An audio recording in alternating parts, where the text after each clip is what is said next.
Hi, we're Andy and Pierce from Me and My Golf. Now, what are the key things that will help you become a great putter? Well, there are three. You need to start the golf ball online, be good at pace control, and be good at reading the greens. And we're going to share with you some of our favourite drills that are going to work on all three, as well as some pressure games, Pierce.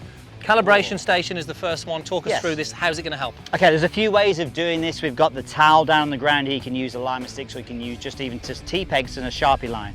So we've got a few things going on here. So let's just start from over here. So we've got the T-pegs out in front of us, about a foot ahead of the golf ball. This is our start gate. We want the golf ball to go in between that.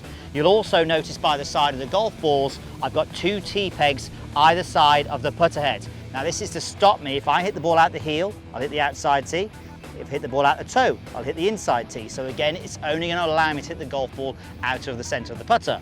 And then by just having the towel down, or the alignment sticks, or the Sharpie line, we're working at face square at setup, and then hopefully face square when we hit the golf ball. So I've got lots of lines on the ground there. I've got 90-degree lines, I've got target lines, which are going to help me line everything up. And then from there, when I'm ready, just miss the tees, hit the ball, and hopefully it will go in the hole, as long as he hits it hard enough. Pace control's next, Pierce, so don't worry about that. You can So work what on I'm that going in to a do minute. now, I am going to hit another one, and I'm going to stop talking when I hit this one, so I can understand how hard I've got to hit it. Again, key things in order to actually start the golf ball online: a square face and a solid strike, Pierce. Those are two real key important things. Okay, so the next one, we've got 5 under or 5 over. This one's going to challenge Pierce. We've got short putts, start line, but we've also got a little bit of green reading involved as well. Okay, so this is how we start the game. We start the game at level par. Now the first putt you hit is for a birdie. If you hold it, you go 1 under. If you miss it, you stay at level par. But the second putt you hit is for a par. Now if you hold it, it's a par for that putt, fantastic. But if you miss it, it's a bogey and you drop a shot. So what I'm going to do, I'm going to go here. I'm going to start at this one here. So I'm going to say this one's for birdie. So I would go through my routine. Quick routine for you here to make sure you keep watching, but I'm going to assume this is relatively straight. I could do my putting towel down here, Andy. That would make things a lot easier for me. Okay, so this is for a birdie. The great thing about this is as you work your way around the hole, every putt is going to be different. Okay. You're going to have that was slightly uphill, this is going to be slightly downhill, this is more left or right. You're going to be challenged with different speeds, different breaks on each one. So that one there was a birdie, so I'm 1 under par now. So this one here is to stay at 1 under par. This is for par. If I miss it, I go back to level. And the game finishes when you're either 5 under or 5 over.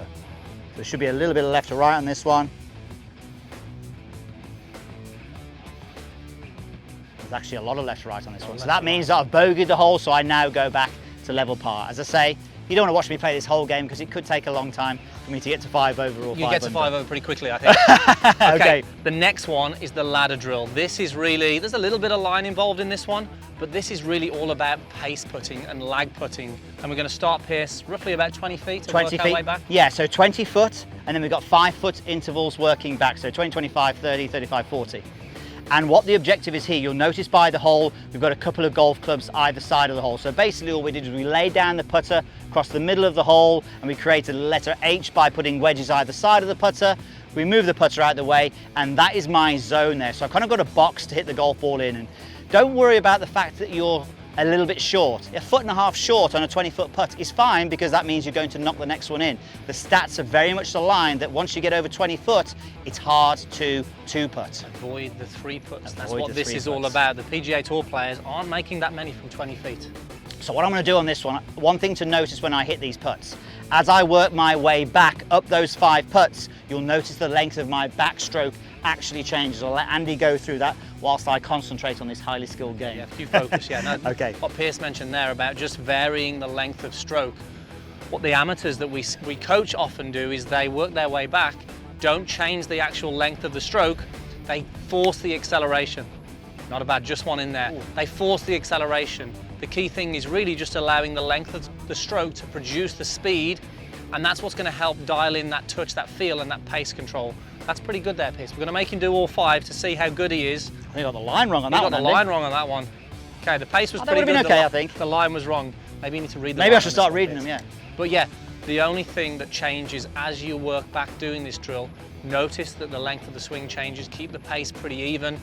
No real acceleration needed on this. See if he can recover that. He can't recover it, he's just missed it outside. Pierce, there's a bit of room in there. I want to see at least one of these in. Okay, let's see what we got. Bigger break now, I'm moving further from it, so it's breaking more off that bunker. But as we said, this is where it becomes a little harder. It's not that easy to do from here. Two putts is actually a really good thing here. There's 2 putts there, which I definitely want to see, Piers. Andy, can you tell me to aim further right, please? There's 1 gimme in there. I want at least 2 gimmies in there. Okay, here we go then, last one. See if we can finish in style.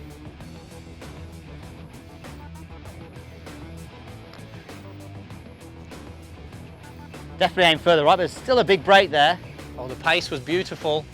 The line was out there. Not bad. But you know what? 3 of those are okay because I think I'll back myself to hold those. He says. Okay, right. Final one. We're going Last into one. green reading, which is definitely something he needs to work on. Piers, talk us through your routine, but pay attention on this one. Yeah, absolutely, for sure. So look, the thing is, well, I think we all sort of know that we should crouch down behind the golf ball and have a look at what's going on. So of course, yes, let's do that.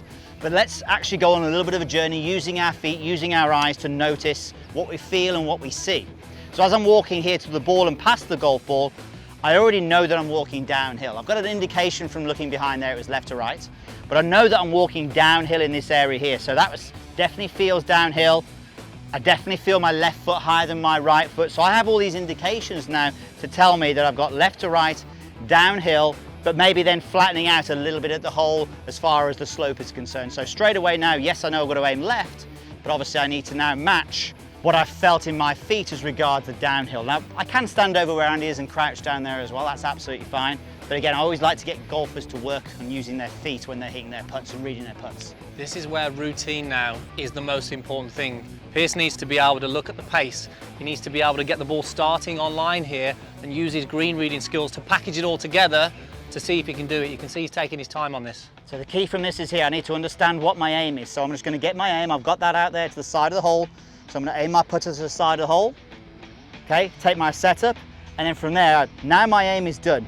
Now I need to switch to actually getting the pace control. So I'm just bringing the putter inside there, and I'm going to look at where I want the ball to start. I'm going to imagine how hard I need to hit the putt. Every time I'm looking at the hole and looking at the journey, looking at my start point, I'm really feeling what it's like, how hard to hit the putt. And then I just take that into the shot. Again, I'm already aligned. So from here now, it's just about getting that pace correct.